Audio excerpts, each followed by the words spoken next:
Hello everyone, I hope everyone is doing well. और हम लोग जो पॉलिटी सीरीज जो चला रहे हैं यूपीएससी, यूपीपीसीएस, एमपीपीएससी और बीपीएससी एग्ज़ाम्स के लिए, उस सीरीज को हम आज कंटिन्यू करते हैं। ऑलरेडी हम लोगों ने 100 क्वेश्चंस लगा लिए गए हैं। आपको ये थोड़ा सा अंदाज़ा लगा होगा कि 100 क्वेश्चन लगाने के बाद आपको काफ़ी सारे क्वेश्चन ऐसे रिपीटेड क्वेश्चन मिले होंगे।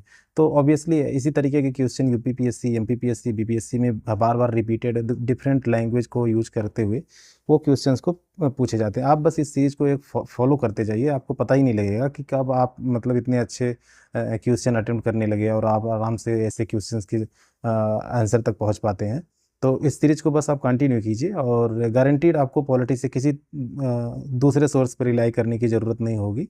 और ये जो दृष्टि का जो पेड बैच का जो ये प्रैक्टिस सेट है, हम उसको कर रहे हैं। ये एक्चुअली घटना चक्र जैसे चीज़ों से नहीं है। घटना चक्र बहुत ज़्यादा रिपीट, बहुत पुराना हो गया है और वहाँ से क्वेश्चन अब बहुत कम बनते हैं। बहुत सारे रिपीटेड वहाँ पे ऑलरेडी आप लोगों ने किया है, तो कुछ ऐसे नए चीज़ों को आप ट्राई कीजिए और definitely it will help you a lot. और आपको ये सीरीज जो है इनफ प्रिपरेशन करा देगी पॉलिटी की। और हम सारे क्वेश्चन, सारे चैप्टर से, सारे अलग पेपर जो दूसरे पेपर्स हैं, जैसे ज्योग्राफी हो गया, इन्वायरमेंट हो गया और साइंस हो गया, वो सब्जेक्ट्स भी हम लाएंगे। तो लेकिन अभी क्योंकि यूपी पीसीएस में अभी काफ़ी टाइम है, एमपी और अदर एग्जाम्स में, तो हम थोड़ा सा स्लो चल रहे हैं। जैसे ही अगले महीने से थोड़े समय के बाद हम बड़ी तेज़ी से भी आगे बढ़ेंगे और सारे क्वेश्चंस को सॉल्व करेंगे। डेली आपको 1 घंटे 1.5 घंटे जितना भी होगा उसके अकॉर्डिंग आपको मटेरियल अवेलेबल कराया जाएगा। आपको किसी दूसरे सोर्स पे रिलाई करने की ज़रूरत नहीं है। तो without wasting time let's begin. Please subscribe my channel knowledge park. It will help you a lot in future preparation, UP, PCS, MPPSC, BPSC. If you are going to attempt any exams like any PCS exams of North India, it will help you a lot, even in South India as well. So without wasting time, let's begin. I already explained this question, but let's go once again it. Last time ये question आया था, तो उस पिछले series में वही उसी language को बस चेंज कर दिया गया है इस क्वेश्चन में। तो इस क्वेश्चन कहता क्या है, consider the following statements. Article 3 relates to the establishments of states which were not in existence before. Okay, so article 2 relates to the formation of or change in the existing states of the union. ये आप लोगों को पता है कि article 2 क्या कहता है और आर्टिकल 3 क्या कहता है। इन दोनों को चेंज कर दिया गया है। 3 वाले का स्टेटमेंट जो आर्टिकल 3 कहता है उसमें इसने आर्टिकल 2 में दे दिया है, और जो आर्टिकल 2 कहता है उसको ये कर दिया है। तो ऑब्वियसली जो है ये दोनों ही गलत हो जाएंगे। दोनों गलत हो जाएंगे तो ये डी ऑप्शन सही होगा। तो आर्टिकल 2 क्या कहता है कि एडमिशन और स्टेब्लिश, देखो एडमिशन और स्टेब्लिश ऑफ न्यू स्टेट्स, इसमें इसने आर्टिकल 3 में दे दिया गया, which is obviously going to be a wrong option. और आर्टिकल 3 क्या कहता है कि formation of new states and alteration of areas, boundaries, name of existing states. The article provides the that parliament may by law.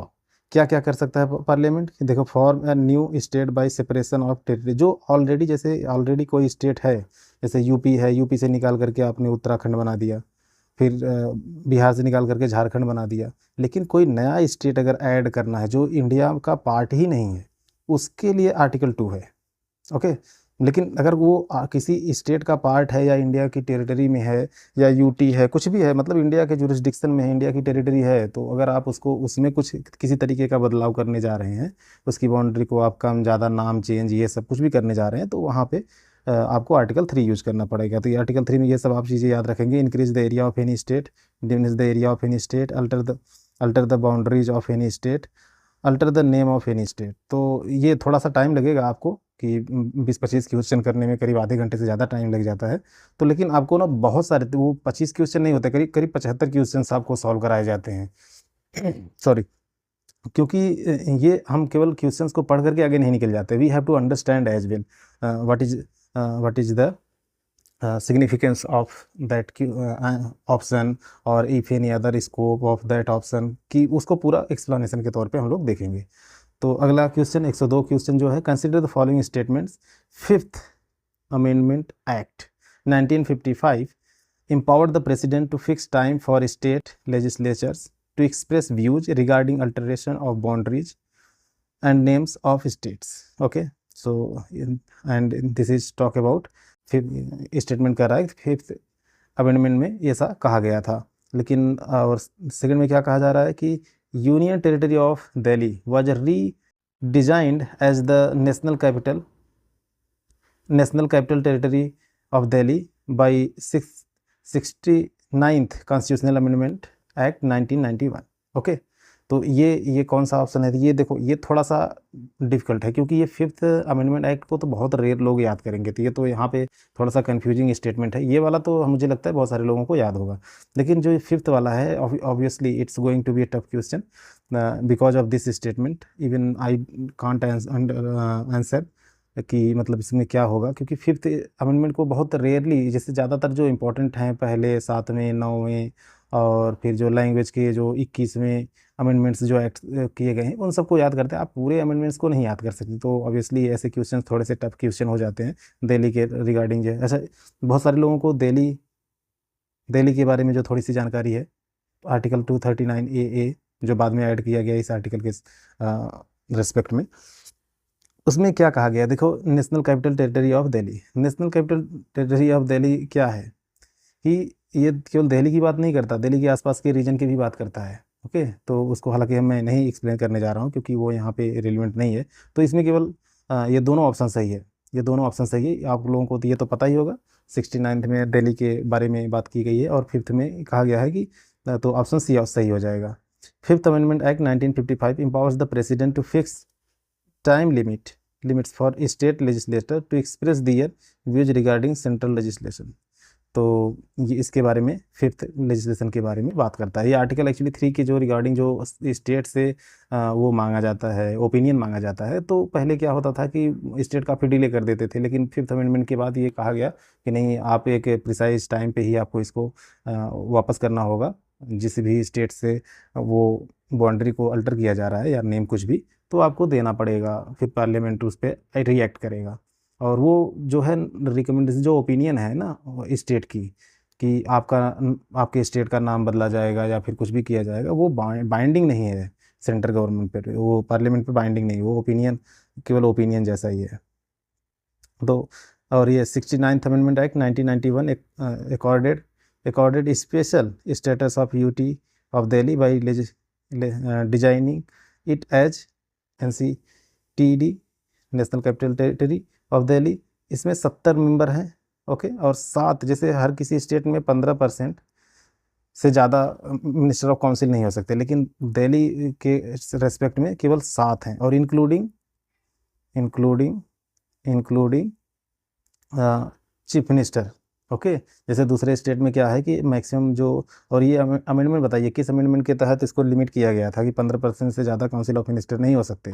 तो वो amendment भी बहुत important है। तो और कब किया गया था? तो लेट्स कम टू 103 क्वेश्चन। देखो, यही आर्टिकल 3 से ये पूछा गया था। आर्टिकल 3 बहुत इंपॉर्टेंट है, तो इसको समझना बहुत ज़रूरी है। केवल रट्टा मार करके काम नहीं चलेगा, क्योंकि वो लैंग्वेज चेंज कर देगा if you don't understand article 3 limitation और इसको, तो आप क्वेश्चन को जो है सही से अटेम्प्ट नहीं कर पाएंगे, और रट्टा मार करके काम नहीं चलेगा। According to article 3 of the constitution of India, the parliament by law क्या क्या कर सकता है भाई? पार्लियामेंट क्या कर सकता है? Declare war on any country, ऐसा तो कुछ नहीं है कि भाई वार डिक्लेयर करने के लिए दूसरी चीज़ें हैं, इमरजेंसी के लिए दूसरी प्रोविजंस हैं। Alter the boundaries of any state, of course.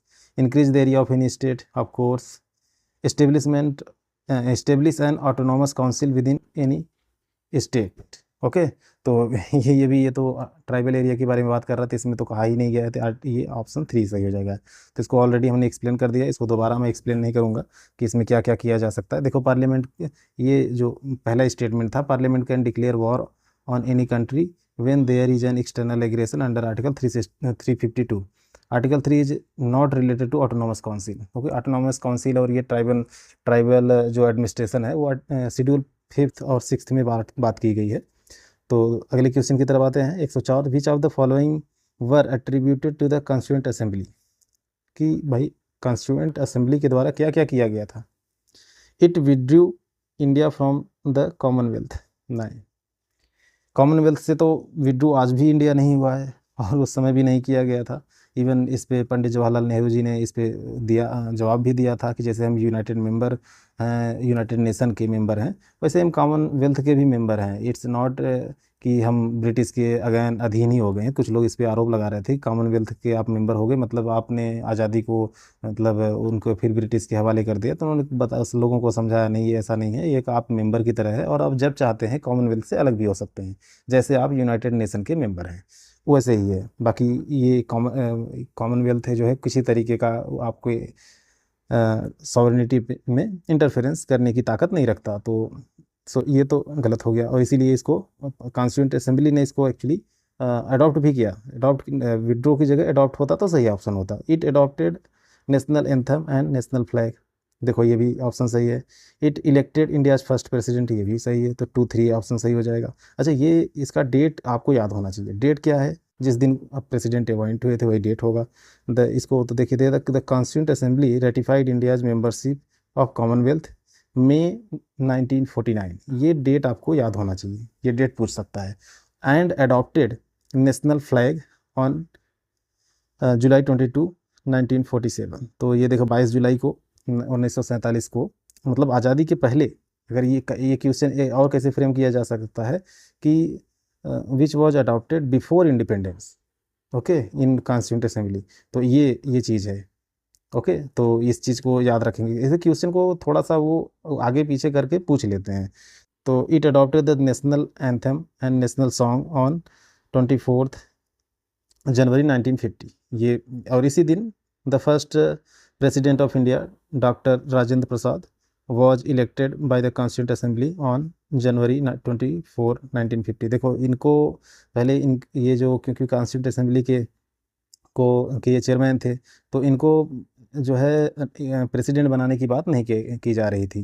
क्योंकि नहीं की जा रही थी, क्योंकि ये नॉर्थ इंडिया से आते हैं, बिहार से, और साउथ इंडिया से आपको ना राजा CR गोपालाचारी जो थे उनको बनाने की बात ज़्यादा की जा रही थी।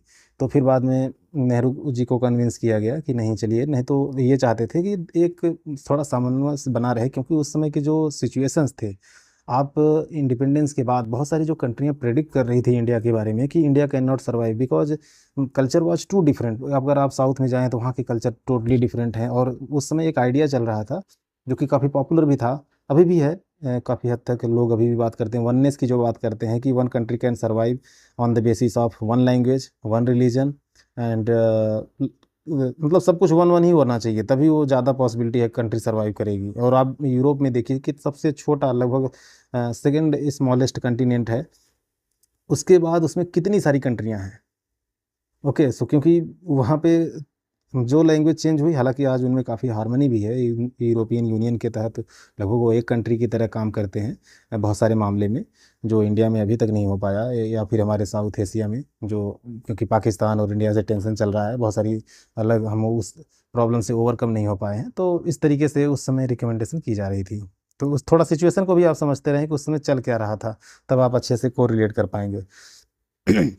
Okay sorry, 105 question, consider the following statements regarding cabinet mission plan. ये देखो ये बहुत अच्छा क्वेश्चन है। कैबिनेट मिशन प्लान आपको याद होना चाहिए कि कब आया था, एक तो इसका डेट भी आपको याद होना चाहिए कि 1946 में आया था। ओके मैं डेट ये सब आप थोड़ा याद रखेंगे तभी आप ऐसे क्वेश्चंस को अटेम्प्ट कर पाएंगे। और इसी तरीके के PCS जैसे एग्जाम्स में, UPSC जैसे एग्जाम्स में इसी तरीके के क्वेश्चन आते हैं। वो बहुत ऐसा नहीं, एक आध दो क्वेश्चन बहुत टफ होते हैं, उस क्वेश्चन को आपको करने की ही जरूरत नहीं होती, बट मोर और less this kind of questions often come in exams. Okay even आप इस बार UPSC का अगर पेपर देखेंगे तो उसमें आर्टिकल 21 के बारे में पूछ लिया गया है। फिर जो लैंग्वेज इंक्लूड किया गया है 8th शेड्यूल में, उसके बारे में क्वेश्चन पूछ लिए गए हैं। तो वो बहुत ही सिंपल क्वेश्चन है, लेकिन लोग हमेशा डिफ़िकल्ट क्वेश्चन करने के चक्कर में, वो आपको पहले तो ये सब आने चाहिए। अगर ये सब अच्छे से आ रहे हैं, और ये मतलब आसान क्वेश्चन नहीं है, ये अपना एक लेवल रखते हैं। The Muslim League accepted the cabinet mission plan. Okay तो the provinces were allowed to have full autonomy and residual power, ये तो ऑप्शन सही है। लेकिन मुस्लिम लीग ने ना कैबिनेट मिशन का प्लान एक्सेप्ट नहीं किया था। क्यों नहीं किया था? देखो इसमें नॉट करेक्ट, तो एक्सेप्ट नहीं किया था क्योंकि वो चाहते थे कि एक अलग देश की मांग की जाए, इसलिए वो इसके बाद जो है बहुत सारी हिंसा फैलने लगी थी। There shall be a union of India including both British India and and the Indian states, which should deal with the following subjects: foreign affairs, defense, and communications, and shall have the power of necessity to raise the finances required for above subjects. Okay, communal questions in the legislative central legislature were to be decided by simple majority of both. ये आप इसको एक बार go through कर लीजिए, कर लिए कि इसमें क्या क्या किए गए हैं, जैसे कौन कौन से सब्जेक्ट इसको किए गए हैं। इसमें कुछ कोई खास बात नहीं है, क्योंकि वो उसके बारे में बात नहीं कर रहा। तो 106 क्वेश्चन नंबर 106 अंडर आर्टिकल 368। देखिए ये आर्टिकल आपको याद होना चाहिए। कौन से पार्ट में है आपको कमेंट सेक्शन में बताइए। आपको पार्ट भी याद होना चाहिए। पार्ट भी इस बार यूपीएससी में पार्ट भी पूछा था कि ये पार्ट जो है क्या एक्सप्लेन करता है। तो कितने पार्ट हैं कॉन्स्टिट्यूशन में और कौन सा पार्ट क्या बात करता है वो भी याद होना चाहिए। केवल शेड्यूल लोग याद कर लेते हैं लेकिन पार्ट को नहीं याद करते। तो ऐसे क्वेश्चन बहुत ज़्यादा रिपीटेड क्वेश्चन पूछे जा रहे हैं। और इस बार अगर यूपीएससी जैसे एग्जाम्स में आया है तो आने वाले सीएपीएफ और जितने भी एमपीपीएससी, यूपीपीएससी, जितने भी स्टेट सीजीएल जैसे एग्जाम्स में ये सब क्वेश्चंस आने वाले हैं। Under article 368 of Indian constitution, parliament has the power to amend the preamble but the basic features should not be altered. Okay, ये तो बहुत ही सही बात कही इसने। The 44th amendment act 1971 added the words socialist, secular, integrity to the preamble. देखो इसको मैंने जो पिछली सीरीज थी उसमें बहुत बार इसको ये क्वेश्चन बहुत ये मतलब स्टेटमेंट बहुत बार आया है। ये तो 44 नहीं 42 है। और ये उस समय किसकी गवर्नमेंट थी? इंदिरा गांधी की गवर्नमेंट थी। ये 44th वाला जो है ना ये जनता पार्टी की गवर्नमेंट थी तब किया गया था। ओके, इलेक्शन होने के बाद इमरजेंसी लगी, इमरजेंसी के बाद फिर जब इलेक्शंस हुए तो इंदिरा गांधी ने फिर माफ़ी मांगी इमरजेंसी लगाने के लिए। और फिर उसके बाद जो इलेक्शंस हुए तो इसमें केवल स्टेटमेंट 1 सही होगा। तो ये अमेंडमेंट की बात करता है और इसमें किसी भी पार्ट को ये अमेंड कर सकता है लेकिन उसके बेसिक फीचर को नहीं। बेसिक फीचर डिफाइन नहीं है। ओके, लेकिन हाँ सुप्रीम कोर्ट के जजमेंट के द्वारा बहुत सारे बेसिक फीचर को हाईलाइट किया गया है। ओके, देखो यहाँ पे 42nd अमेंडमेंट में आज एड ए सोशलिस्ट, इसको कैसे याद रखेंगे?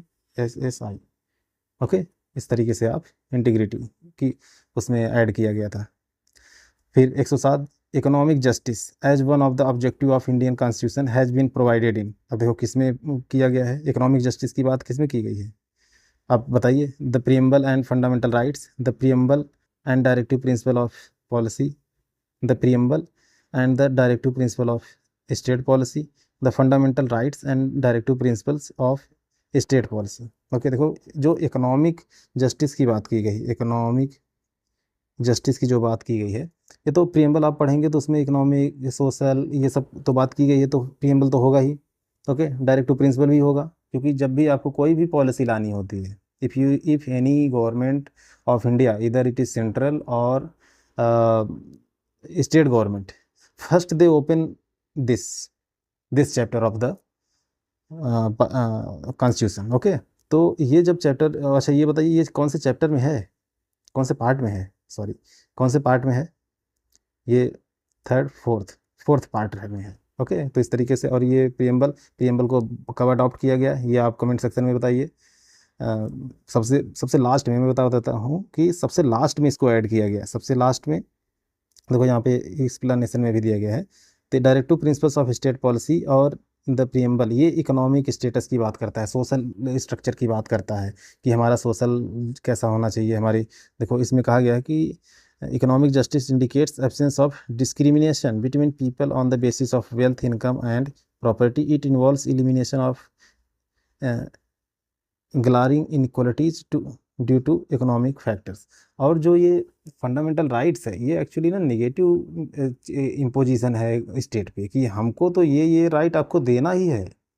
ओके, तो इस वजह से ये इकोनॉमिक जस्टिस नहीं है। इकोनॉमिक जस्टिस आप मांग नहीं सकते कि ये लॉ के रूप में इतना होना ही है। वो गवर्नमेंट डिसाइड करेगी कैसे क्या है। हाँ, उसको जब एक बार लॉ बना दिए कि आपको किसी बेसिस पे आपको डिस्क्रिमिनेट नहीं कर सकती, वो चीज़ वहाँ पे है। तो article 3 mandates that state shall destroy the promote the welfare of the people. तो डीपीएसपी और प्रियम्बल में इकोनॉमिक जस्टिस की बात की गई है। 108वां क्वेश्चन देखते हैं। With reference to article 1 of the Indian constitution consider the following statement. Union of India includes the states only, while territory of India includes states, union territories and acquired territories. Okay, India has no right to conquer or subjugate a foreign territory. ये तो India भाई sovereign country है, India is independent country, no more dependent on any foreign in country. So India है कि India खुद से decide करेगा, ये तो स्टेटमेंट गलत हो गया। फिर यूनियन, यूनियन की जो बात है ना, यूनियन का मतलब केवल स्टेट से है, कि सारे स्टेट को मिला करके जब आप देखोगे तो वो स्टेट की बात करेगा। तब वो सारे स्टेट को जब आप मिला देंगे तो वो यूनियन हो जाएगा। ओके, लेकिन जब टेरिटरी की जब बात की जाएगी, यूनियन टेरिटरी की बात की जाएगी, टेरिटरी ऑफ इंडिया की बात की जाएगी, टेरिटरी ऑफ इंडिया की जब आप बात करेंगे, तो ये तो स्टेट तो रहेगा ही, प्लस जो यूटी हैं और जो ऐसे हैं जो यूटी भी नहीं बनाए गए हैं लेकिन इंडिया के अंडर में हैं, इंडिया उस पर अपना एक्वायर्ड किया हुआ टेरिटरी है, तो उसको जो है टेरिटरी ऑफ इंडिया कहेंगे। तो यही चीज़ ये है, और इसको मैंने ऑलरेडी कई सारे ऑलरेडी क्वेश्चंस में एक्सप्लेन कर रखा है, तो उसको आपको ज़्यादा परेशान होने की ज़रूरत नहीं है। तो देखो ये यहाँ पे आर्टिकल 1, ये आर्टिकल 1 में भी बात किया गया, तो आर्टिकल 1 को भी आप याद रखेंगे। ये कहाँ बात की गई है? आर्टिकल 1 में। इसमें क्या क्या बात की गई है? Territory of states. थोड़ी सी विजिबिलिटी कहीं किसी किसी में थोड़ा सा कम दिख रहा है, तो लेकिन मैं जो एक्सप्लेन कर रहा हूँ उससे भी आप पकड़ सकते हैं, उससे ही आपको क्लियर हो जाएगा। The idea of fraternity envisioned in the preamble is reflected in various provisions of the constitution in form of, okay, क्या कहा गया है कि फ्रेटर्निटी इन्विजन, जैसे वहाँ पे सोशल जस्टिस की बात की, यहाँ पे फ्रेटर्निटी भाई किस किस चीज़ में आपको दिखती है, कहाँ कहाँ पे किया जाता है? इन dignity of individuals, of course भाई डिग्निटी रहेगी, एक दूसरे की डिग्निटी रहेगी तभी ना फ्रेटर्निटी बनेगी, पहले हम रहेंगे तभी तो दूसरे का रेस्पेक्ट करेंगे। सिंगल सिटीजनशिप में भी दिखती है कि हर किसी को बराबर रखा गया है, किसी का ऐसा नहीं है कि वो इस उस स्टेट के हैं तो ज़्यादा है, मतलब सब लोग देश के ही हैं, सभी लोग इंडियन सिटीजन हैं, उनको किसी प्रमोटिंग रीजनलिज्म नहीं, किसी रीजन को प्रमोट नहीं करने की बात कही गई कि वो रीजन बहुत अच्छा है, वो अच्छे हैं, वो ख़राब हैं, ऐसी बात नहीं है। प्रमोटिंग हार्मनी, ये तो बात है, ये तो ऑप्शन सी सही हो जाएगी। प्रमोटिंग रीजनलिज्म जो है कुछ कॉन्सेप्ट में ठीक होता है, लेकिन जब इसका एक्सट्रीम वर्जन आ जाता है तो बहुत ख़राब हो जाता है। ये चीज़ें ख़राब इस वजह से हो जाती हैं क्योंकि जैसे अभी आप कई बार न्यूज़ में आपने सुना होगा कि महाराष्ट्र में यूपी बिहार के लोगों को मारा जा रहा है, और फिर यही चीज़ गुजरात में भी कुछ साल पहले देखा गया था। तो ये मतलब कहीं ना कहीं ये सेंस पैदा करता है कि आप हमसे हमसे बेटर हैं या फिर हमारी जॉब खा जा रहे हैं। और सेम चीज़ अब अगर आप 1000-2000 साल पहले देखें, या फिर 1000-2000 छोड़िए 400-500 साल पहले, मेजोरिटी किसी भी रीजन के लोग होते थे वो यूपी बिहार में आकर के काम करते थे, क्योंकि उस समय जब एग्रीकल्चर था तो एग्रीकल्चर जहाँ, इसलिए आप पॉपुलेशन भी देखेंगे ज़्यादा होगा यूपी बिहार का ही, क्योंकि पहले जब तक इकॉनमी डिपेंड करती थी केवल एग्रीकल्चर पे, और वो एरिया जो है अभी भी 21% जो है, जो टोटल प्रोडक्शन ऑफ फूड है वो यूपी से केवल होता है। और बिहार को मिला दिया जाए तो लगभग 21% is not actually very small number. Okay, जो ये आज का हरियाणा का जो क्षेत्र है, जो यूपी का आज का पूरा क्षेत्र है, थोड़ा बिहार का जो क्षेत्र है, इसलिए ये बहुत पावरफुल थे। आप मगधा वगैरह पीरियड को देखिए, अशोका पीरियड को देखिए, मुगल टाइम पे भी देखिए, ये इसी रीजन को ज़्यादा कंट्रोल करना चाहते थे, क्योंकि पहले अगर खाने की चीज़ें होंगी तभी आप दूसरी चीज़ों पे मतलब रिलाई कर पाएंगे, और उससे व्यापार भी बढ़ेगा आपका। तो ये चीज़ें बदलती रहती हैं। तो okay, 110, the preamble describes India as a democratic republic. Which of the following statements explain the idea of democratic republic envisioned in preamble? Okay, so adult suffrage, welfare state, equal opportunity to men and women in public employment. ये democratic Republic preamble describes, इसमें इसमें सी की बात कही है। सी, सारे option सही लग रहे हैं मुझे, सारे ऑप्शन ही सही हैं। मुझे इसमें कन्फ्यूजन हो रहा था कि ये वेलफेयर स्टेट, क्योंकि ये तो बात की गई है उसमें डीपीएसपी में, लेकिन ये भी ऑप्शन सही है। तो equal opportunity for main and women, of course democratic country है तो मेन और वुमेन को इक्वली रखना पड़ेगा किसी तरीके का आपका, क्योंकि वेलफेयर स्टेट जो है ना, अच्छा ये प्रेम्बल में भी तो वेलफेयर स्टेट दिया ही गया है, सॉरी ये भी सही होगा। और फिर एडल्ट सफरेज, ये तो इसका सी ऑप्शन सही होगा। तो 111वां क्वेश्चन देखें, which one of the following statements with regard to the amendment of the constitution of India is not correct? Okay, not correct. An amendment bill may be introduce in either house of the parliament. देखो, bill कितने तरीके के होते हैं उस वो अगर आप जानते हैं तब जा करके इस क्वेश्चन को आसानी से कर सकते हैं। जो जो कॉन्स्टिट्यूशनल अमेंडमेंट बिल है वो किसी भी सभा में आपको इंट्रोड्यूस कर सकते हैं, चाहे लोकसभा हो चाहे वो राज्यसभा हो। तो ये तो ऑप्शन सही हो गया। फिर the amendment bill must be passed by at least to third of member of each house present and voting. देखो ये सब अमेंडमेंट्स में नहीं बात होती, लेकिन हाँ ये भी स्टेटमेंट सही है, ऐसा कोई प्रिसाइज नहीं कहा गया है कि, क्योंकि अमेंडमेंट्स जो है ना वो कई तरीके के अमेंडमेंट्स हैं। एक ऑर्डिनरी लॉज को अमेंड करने के लिए और एक कॉन्स्टिट्यूशन को अमेंड करने के लिए, एक कॉन्स्टिट्यूशन के बहुत स्पेशल जो फेडरल फीचर को अटेम्प्ट करते हैं, तो अगर वो अटेम्प्ट कर रहे हैं तो उसमें जो स्टेट होते हैं उनके एग्रीमेंट की भी बात होती है। तो ये भी ऑप्शन सही होगा। The state legislatures are not required to ratify an amendment bill. देखो ये बात तो गलत हो गई कि ठीक है बहुत सारी चीज़ों में स्टेट को रेक्टिफाई करने की ज़रूरत नहीं है, लेकिन ये होगा ही नहीं ऐसा, तो ये तो गलत हो जाएगा। The president of India can not return N amendment bill for reconsideration. Okay ये भी सही है क्योंकि इसको अमेंड कर दिया गया था। ओके पहले मतलब रिटर्न कर सकते थे लेकिन अब नहीं कर सकते, अमेंडमेंट बिल को आपको असेंट देना ही पड़ेगा। ओके सो इसमें देखो एक्सप्लेनेशन कहीं पे दिया होगा।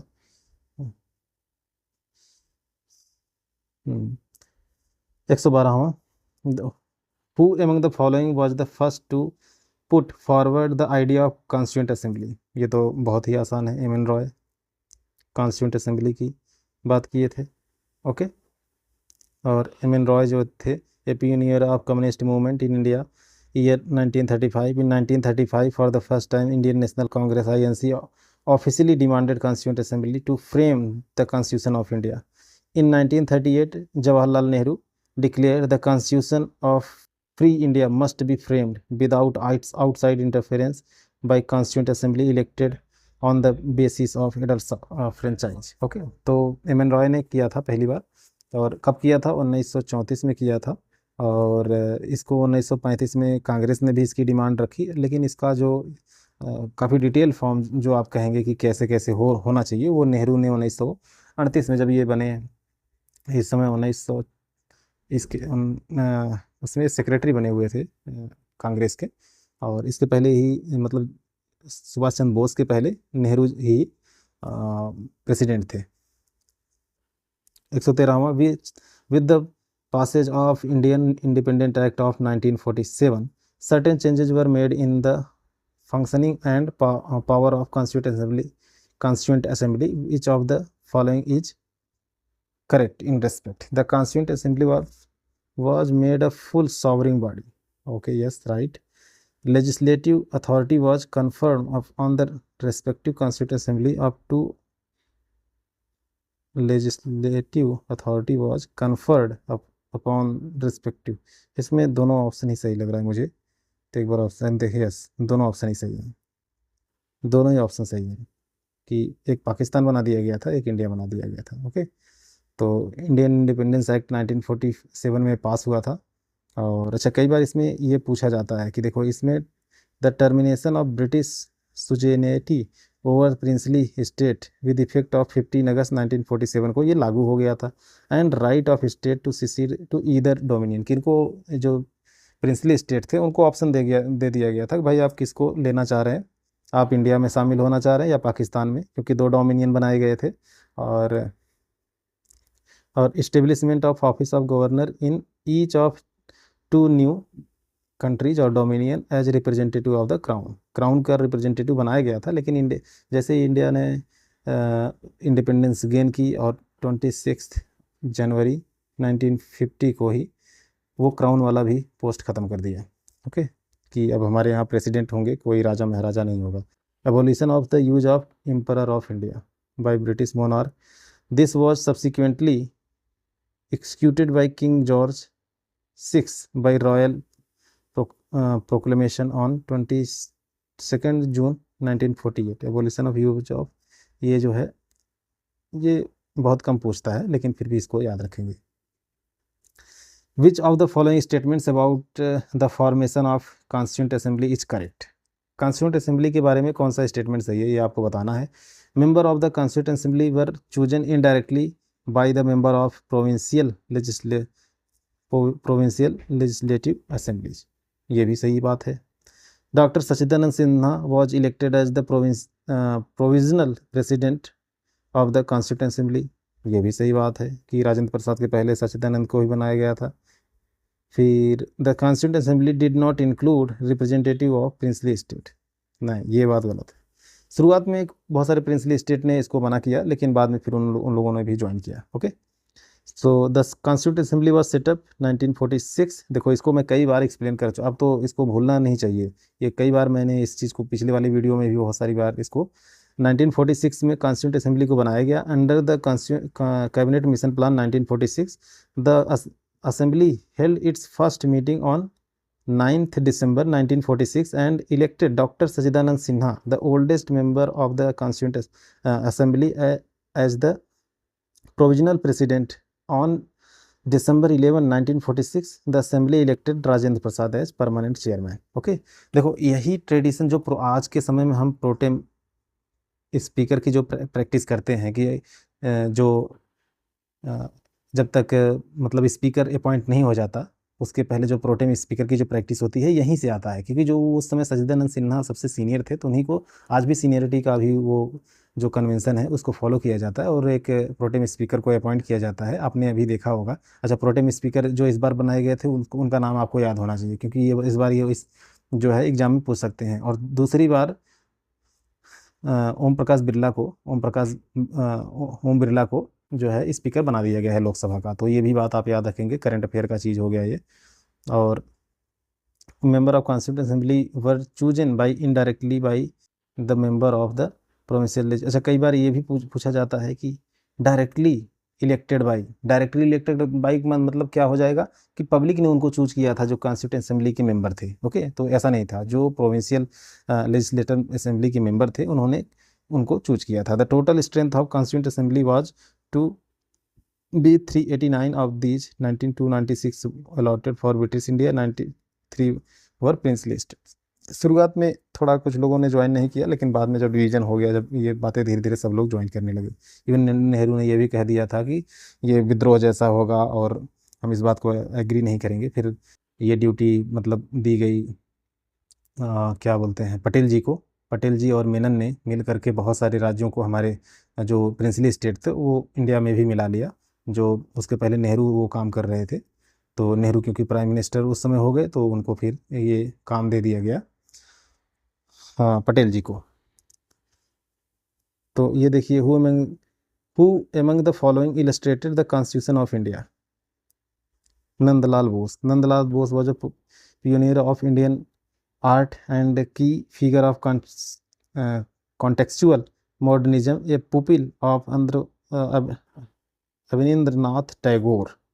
Rabindranath Tagore Bose was known for his Indian style of painting. Okay, तो इलस्ट्रेशन किसने किया था? नंदलाल बोस ने किया था, इसको आप याद रखेंगे। फिर 1976 में archaeological survey department of culture declare work among the 9th artist, इसको उन्होंने किया था। फिर देखो ये कौन सा, with reference to the constitution of India who among the following is known as modern Manu, ये बी आर अम्बेडकर ने कहा था। मॉडर्न मनु क्यों कहा गया? क्योंकि ये आज का कॉन्स्टिट्यूशन है जो सभी के लिए बात करता है।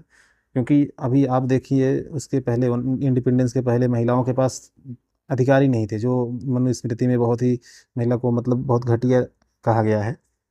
ऐसी ऐसी बातें लिखी गई हैं, कुछ चीज़ें उसमें थोड़ी सी ठीक कह सकते हैं, लेकिन वो ऑलरेडी बहुत सारे हमारे स्कल्पचर्स हैं उसमें लिखी गई हैं। लेकिन जो मेजॉरिटी, अच्छा, किसी भी राजा ने इसीलिए मनुस्मृति को कभी लागू नहीं किया। उसके कुछ पार्ट कुछ लोगों ने मतलब भले इम्प्लीमेंट किए, लेकिन मनुस्मृति को कभी कोई राजा फुली जो है इम्प्लीमेंट नहीं किया इंडिया में, क्योंकि वो बहुत ही ज़्यादा मतलब एक घटिया तरीके का कहेंगे, जो कि मतलब ऐसी चीज़ें कह रहा था कि बस कुछ लोगों को फ़ायदा पहुँचाने के लिए उसने कुछ भी लिख दिया उसमें। तो इसलिए मॉडर्न मनु कहा गया, क्योंकि इसमें हर किसी को अपनी एक रिप्रेजेंटेशन, चाहे वो वर्किंग क्लास हो, चाहे वुमेन हो, वो अच्छा वुमेन के बारे में, वो वुमेन किसी भी कम्युनिटी की हो, वो आज अगर कुछ भी राइट एंजॉय कर रही हैं तो वो only because of constitution only. कुछ लोग सोचते हैं कि हम उस कम्युनिटी से आते हैं या इस कम्युनिटी से आते हैं तो हम तो पहले ही बहुत आगे थे, ऐसे वैसे।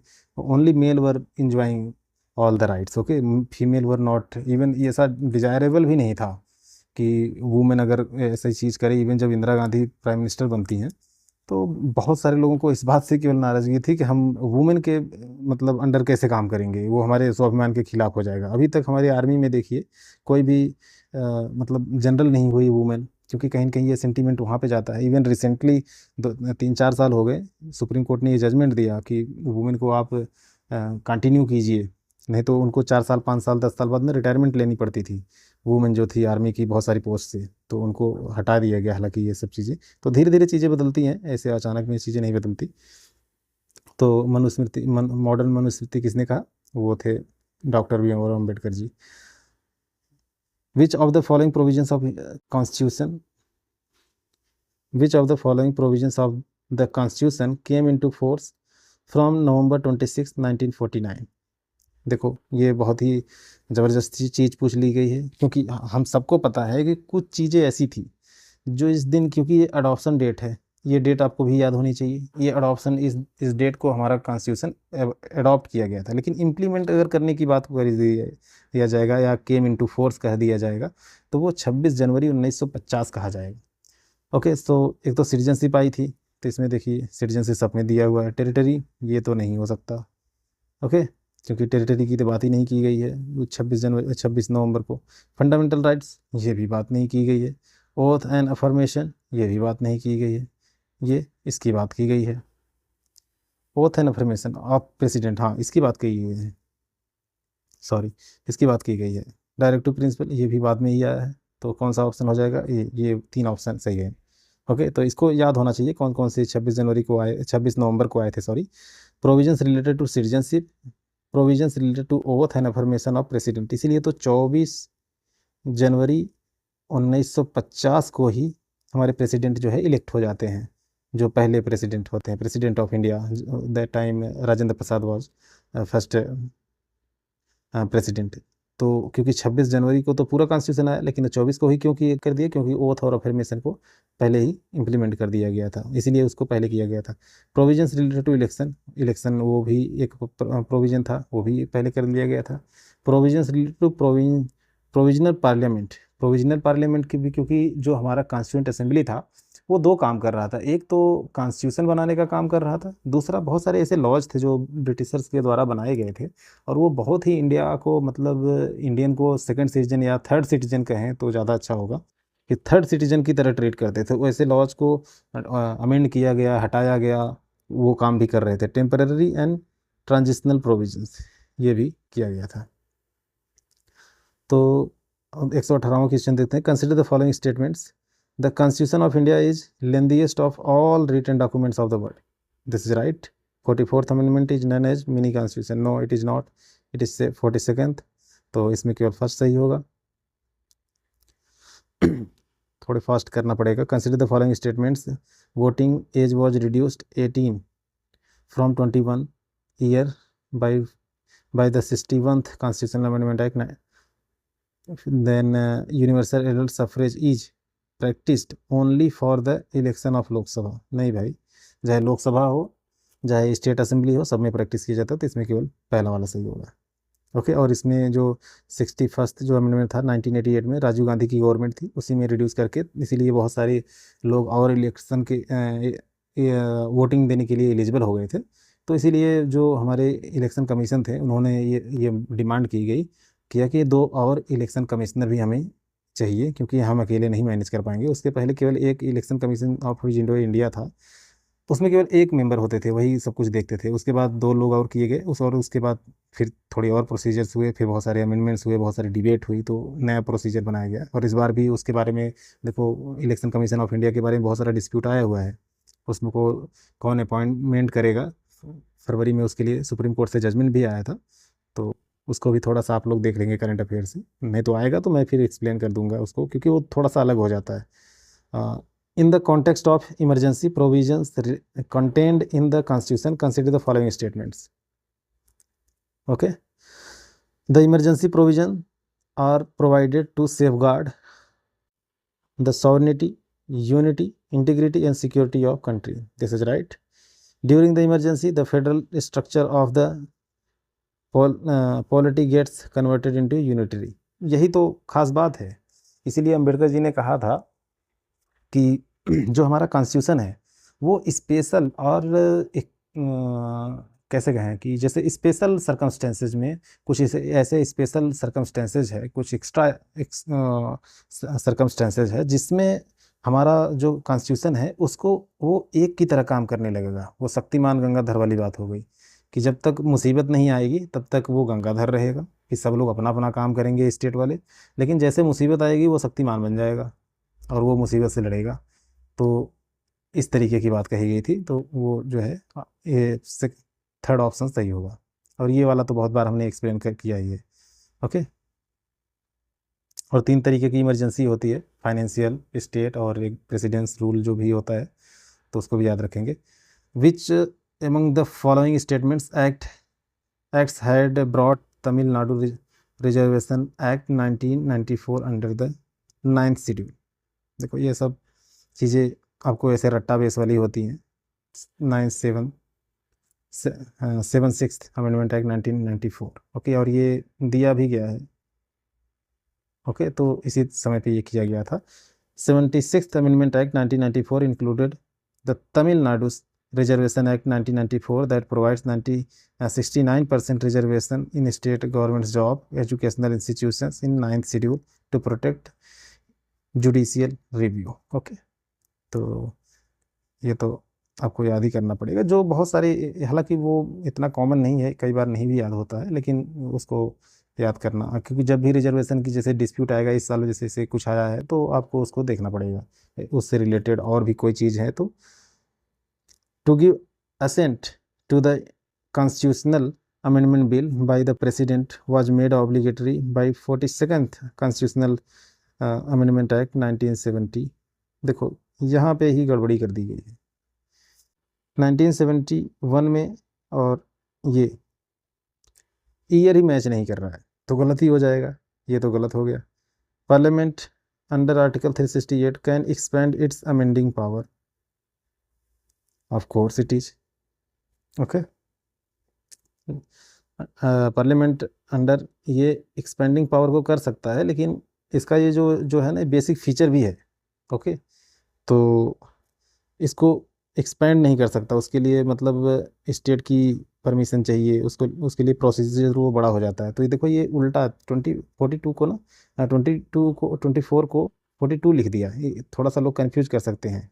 ये बात तो सही है कि अमेंडमेंट एक्ट को ऑब्लिगेटरी कर दिया गया था। 24th amendment act 1971 made it obligatory for the president to give his assent to the constitution amendment bills. ये बात सही है, लेकिन वो 24th में की गई थी। Parliament can not expand its amending power under article 368 to acquire the right to repeal और abrogate the constitution. Limited amendment power of parliament is part of basic structure was held in Minerva Mill case. Okay, तो ये बात तो है कि आप amend कर सकते हैं, लेकिन कुछ भी आप अमेंडमेंट उसके पावर को एक्सपैंड नहीं कर सकते। ओके, तो एक्सपैंड करने के लिए आपको वो गलत हो जाएगा। Okay, which of the following is are not the central tenet of the right to freedom religion? Right to freedom of religion, ये पूछा गया है भाई, क्या है? नहीं है। Official status of certain religion, यही गलत हो गया। ऑफिशियल रिकॉग्निशन नहीं चाहिए भाई, क्योंकि हम सेकुलर कंट्री हैं। Prohibition of the discrimination of the ground of religion, freedom to process any religion, ये भी सही है। फिर equality to all citizen within religion community, ये भी सही है। तो इसमें डी ऑप्शन सही होगा। Last question, which one of the following statement best explains the full faith and credit clause of the constitution? Okay, it provides that all citizen of India are expected to have faith and follow the constitution in letter and spirit. Okay, it provides that directions of the union government to be followed by the state government in full faith and credit। इसके लिए emergency का भी provision है, आप लोगों को पता होगा, तो ये भी सही है। it lays down that full faith and credit is to be given throughout the territory of India to public acts, regard and judicial proceeding of centre and every state, ये ऑप्शन गलत है, यहाँ पे सी भी दिया गया है। तो हम लोगों ने आज 24 क्वेश्चंस देखे और ये बेसिक जो कॉन्स्टिट्यूशन का जो क्वेश्चंस आते थे।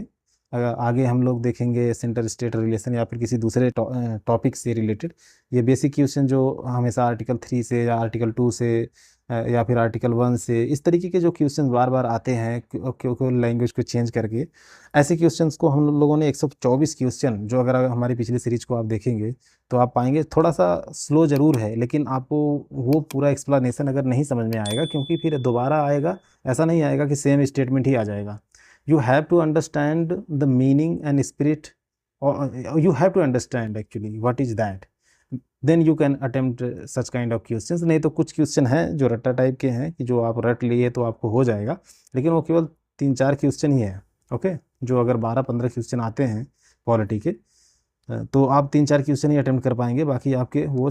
और अगर आप इतने सारे क्वेश्चंस को मिस करते हैं, जाहिर सी बात है आपको, आप रेस से बाहर हैं, फिर आपका सिलेक्शन तो भूल ही जाइए।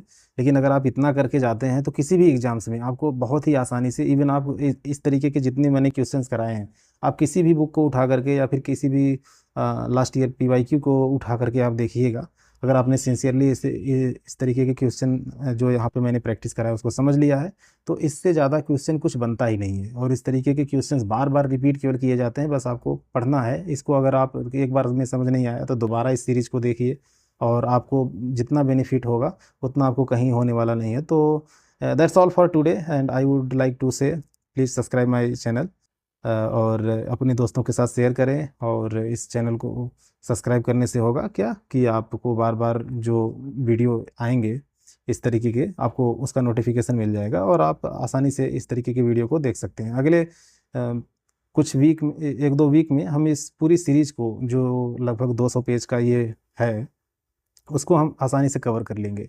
और केवल आप बने रहिए, साथ में बने रहिए, आपको हर क्वेश्चन का एक्सप्लेनेशन अच्छे से दिया जाएगा और आप हर क्वेश्चन को अच्छे से अटेम्प्ट कर लेंगे। आपको किसी भी टेस्ट सीरीज या किसी चीज़ पे रिलाई नहीं करने की ज़रूरत है, आपको बस इसको अच्छे से कर लीजिए। अगर आपको समझ नहीं आता, आप वीडियो को दोबारा देखिए, पॉज करके समझिए और अपने नोट्स को रिवाइज कीजिए। आप किसी बुक को प्रीफर कर सकते हैं जहाँ से आप अपने कॉन्सेप्ट को क्लियर कर सकते हैं, या फिर कमेंट सेक्शन में आप लिख सकते हैं, हम उसको रिप्लाई करने की कोशिश करेंगे। So thanks for all. और जो इंग्लिश मीडियम के लोग हैं वो तो ज़रूर देखें। सो इस सेशन को यहीं पे समअप करते हैं। So subscribe my channel. Thanks for today.